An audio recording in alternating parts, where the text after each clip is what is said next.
Man Lourdes. Anong natin? Attorney, ano muna ito pero ang ganda ng sinabi, in this bloodbath at blood bludgeoning, I will be blooded but unbound. As a lawyer po, ano pong ibig sabihin at maiintindihan po namin, attorney? Ibig lang sabihin nun, wala kayong kaso sa akin kahit anong gawin nyo. Walang mangyayari sa inyo. Yun lang ang ibig sabihin ni Inday Sara. At napaka-cool, kalmado po siya kanina, attorney, parang walang deadma. Hindi lang dead ba wala nga kasi yung ebidensya sa kanya, wala namang ebidensya in the first place. Kaya natatawa lang siya.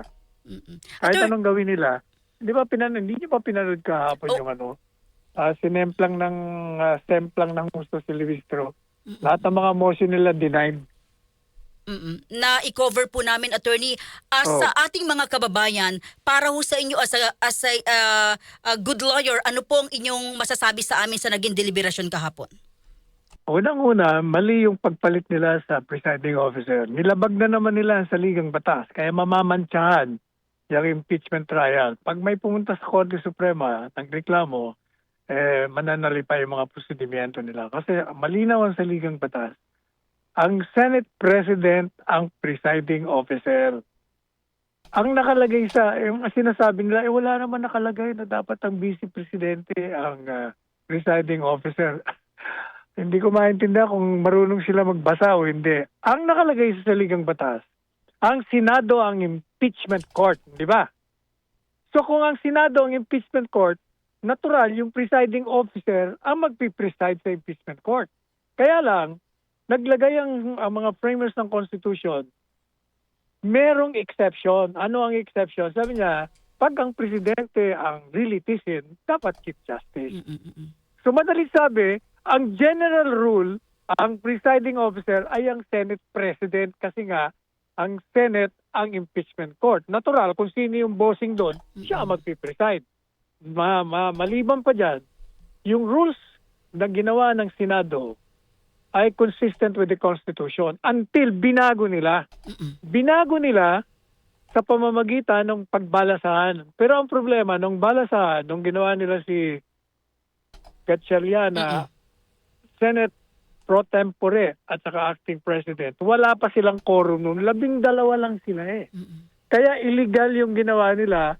Nung magbago ng rules, hindi sila pa pwede gumawa ng rules. And even assuming na legal, in accordance with the Senate rules, labag ito sa saligang batas, wala rin because the rules of the Senate cannot go beyond the constitutional provision. Kaya, sira na naman sila. Ang problema, kung makikita mo, napansin niyo ba si Gatchalian kahapon? Opo. Yung minority ay kumampi sa kanya. Hindi niyo ba napansin? Aha. Di ba kumakampi sa kanya kasi ayaw nilang palitan siya? Opo. Oo. Minority yun Pero nakita niyo si Gatchalian. Pabor sa kanya yun, dapat pabor. Pero dahil matino siya, dahil para sa kanya out of order si Alan, kahit nakampi sa kanya, out of order niya. Magbotohan muna tayo bago ka magsalita. Sabi niya, hindi, gusto ko mag-object. Hindi, magbotohan muna tayo.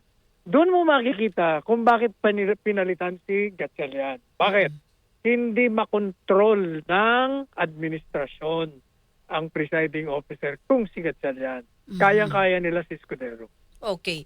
Attorney, may question ho ba? Kasi sabi ng ilang mga lawyers, pwede naman question ito sa Korte Suprema. Sa panig ho ba ninyo o ni VP Sara, may question yan sa Korte Suprema? Hindi. Kahapon nandun ako sa Senado. Opo, diba? opo. Nakita po namin, Immediately attorney. after, nakipag-meeting ako kay Senator Alan at Senator Padilla at sinabi ko mag-file na kayo. Ako ang nagpayo sa kanila na mag-file na kayo ng certiorari sa Korte Suprema. Questionin nyo dahil illegal yan. Sabi nila, sabi ni Senator Alan, pag-aaralan daw nila ngayong araw nito at most likely they will be filing. Tama yung ginagawa. Opo. Attorney, ano po ba yung wisdom po ninyo rito po sa 16, 2/3, 24 ang senator pero 3 po yung wala na? Anong tatlong Ibig wala sabihin, na? 3 yung nakakulong. Hindi Opo. maaaring palitan. Matagal ko nang sinasabi yan, noon pa. Kaya nga tinatanong ako doon sa isang interview ko dyan sa isang studio Opo, opo. Sabi niya, Kayo ba ay nag-agree kay Escudero na 16 ang threshold? Sabi ko, ano nag-agree? Siya nag-agree sa akin kasi hindi niya pa sinabi yon. Ilang buwan ko nang sinasabi yon. So he agreed with me, not me agreeing with him. 16 talaga. You know why, Lourdes? Opo. Kasi ang sabi ng Konstitusyon, 24 ang mga senador. O, tanong, meron bang nabawas sa kanila? May namatay ba? Wala. May nag-resign ba? Wala. Meron bang na-remove? Wala. So 24 pa rin kahit anong gawin mo, ikulong mo man yan. Kahit may sakit pang malubayan. Hanggat hindi namamatay yan, hindi na-remove yan, hanggang hindi nagre-resign, 24 talaga ang equation mo dyan. Kaya 16 palagi. Pero attorney, boboto ba sila?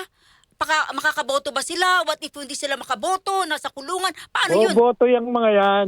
Akala ko ba, nanonood ka ng proceedings? Opo, Hindi ba nanonood yung kami mga senador kahapon. mismo nagsabi na mag-participate sila kahit nasa Zoom? Yes, oo. Hindi ibig sabihin, hindi kontra yung mga kasama na ng senador na bumoto sila. Ang mga kumukontra lang dyan, siyempre, yung mga gustong ma-disqualify si Inday Sara, saka ang administrasyon. Pero kung tatanungin mo isa-isa mga senador, gusto nila mag-participate ang kasama nila. Alam mo ba kung bakit? Opo. Kasi pwedeng mangyari din sa kanila yon. Kaya hindi po pwede ang trabaho nila. Mag-party, kaya nga sila mga senador, mga lawmaker. Their duty is precisely, since they are a member or they are members of a deliberative body, kailangan sila mag-deliberate. Doon yun ang trabaho nila. Mag-participate, mag-desisyon, mag-usap, mag-diskusyon, mag-debate. Bakit pa inihalal yan kung tatanggalin mo ang kanilang tungkulin? Pero kasi nga raw po nakakulong. Kahit nga nakakulong, bakit? Gusto mong sabihin hindi ka makagamit ng Zoom? Gusto mong sabihin, hindi ka pa pwedeng humingi sa hukuman na payagan mo muna pumunta yan dito. Hindi ba nung mga nakaraang impeachment, may mga nakakulong pero pinayagan? Hindi ba? Opo. Attorney, para sa inyo yung first day kahapon, lumamang yung depensa. Hindi lang lumamang. Walang kalaban-laban ng prosecution. Kahit na bagong abogado, kayang ilang paso ang prosecution. Bakit po, attorney? Bakit naman hindi? Unang-una, mali nga yung mga aligasyon nila. Kahit anong tingnan mo, pabalentungin mo pa, patambling-tambling mo pa, talagang walang legal basis. Pangalawa, yung mga nasa prosecution, mga abogado nga, pero wala naman mga practice. Kaya kita mo si Luis to, akala mo nangangampanya sa eleksyon. Di sinemplang siya ni Season. Okay, attorney, sa mga kababayan ho natin, it's a number game, no? Numero pa rin po siya eh. So kung kahapon nakita po natin yung number sa presiding officer, tingin niyo ho ba magbabago pa to?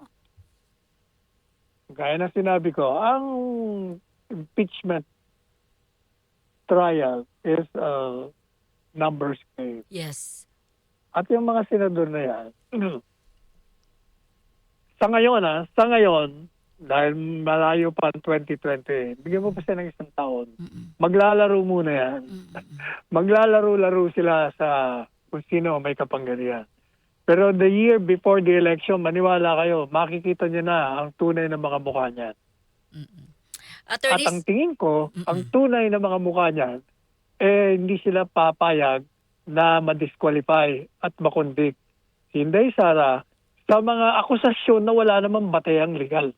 Kung hindi pinopolitika lamang siya. Attorney, sabi ho ng ilan, ba't hindi na lang siya mag-resign?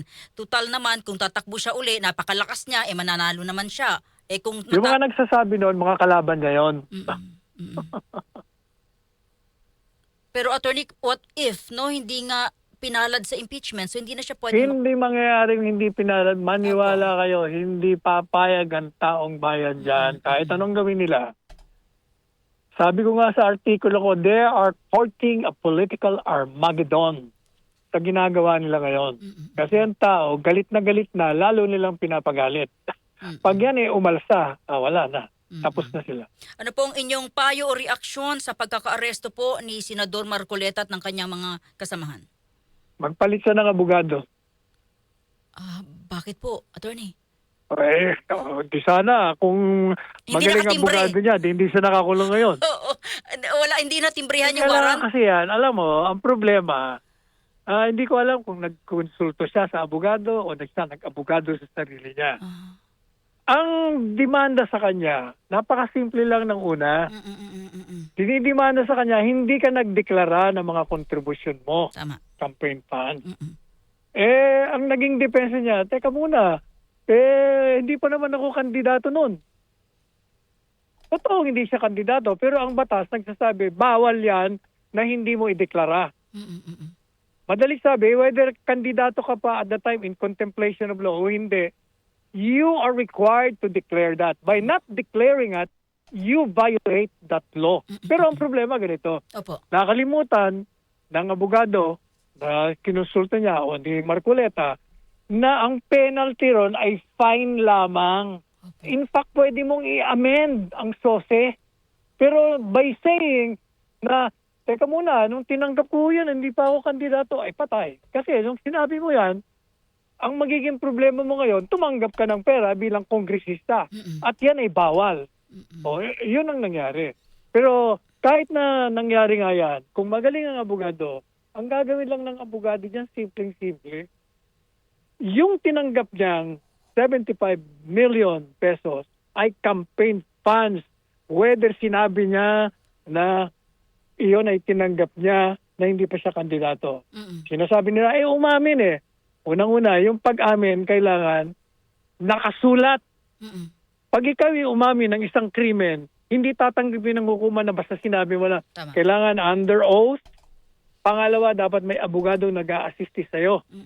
O, pangatlo, mali ang interpretasyon niya na hindi siya kandidato at the time. Hindi siya maaaring kandidato dahil sinasabi ng batas, ito yung period. Pero ang intention ng batas, pag ikaw ay tumanggap ng isang campaign contribution, ideklara mo yon. Attorney, mayroon ho ba kayong may sinasabi ho na baka pagsimulan ito uli ng malaking rally ng Iglesia ni Cristo? Posible ho ba yun? Hindi lang yun magpagsimula. Dati na nga, di ba? Ang Opo. nagiging problema lang, yung mga rally, hindi continuous. Kumbaga, papitik-pitik lang ang rally. Dapat yan araw-araw kasi hindi natitinag ang administrasyon dyan.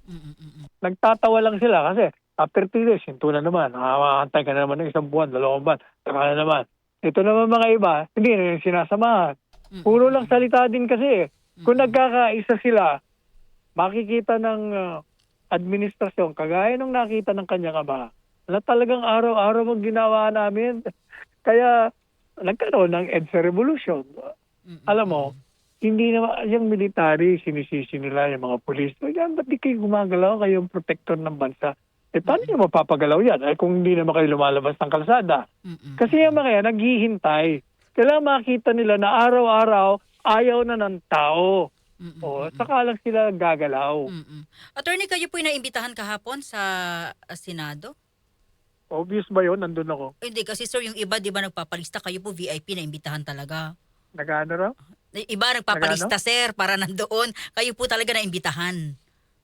Ano Sir, ba't hindi kayo? nagpapalista? Sir, Ano nagpapalista? yes sir, pag pupunta ho kayo doon for the Senate para ho makita niyo yung impeachment, kami yung mga ordinary, kailangan po namin mag-online.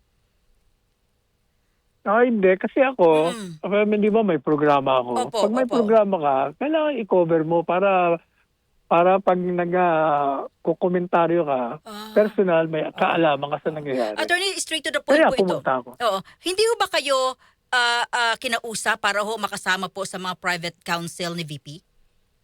Hindi. Hindi naman kailangan. Matagal nang tinatanong sa akin, ba't hindi ka Oo, nag-aabogado oo, kay oo. Inday Sara? Ano bang tawag mo doon sa ginagawa ko?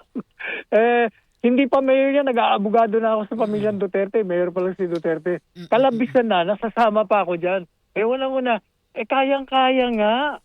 Kaya kahit ng mga bagong abogado, kayang-kaya pagtanggol si Inday Sara. Kung ang mga kalaban nila, yung mga pangkasalukuyang prosecutor na walang kaalam-alam sa batas. Attorney, salamat sa inyong oras ha. Mabuhay po kayo. Diyan pa rin po ba kayo? Pupunta pa rin po ba kayo today? Papunta na ako. Okay. Attorney, salamat. Mabuhay po kayo. Good afternoon. Okay, salamat. DZXL Exclusive. Ang paglilitis sa pangalawang Pangulo.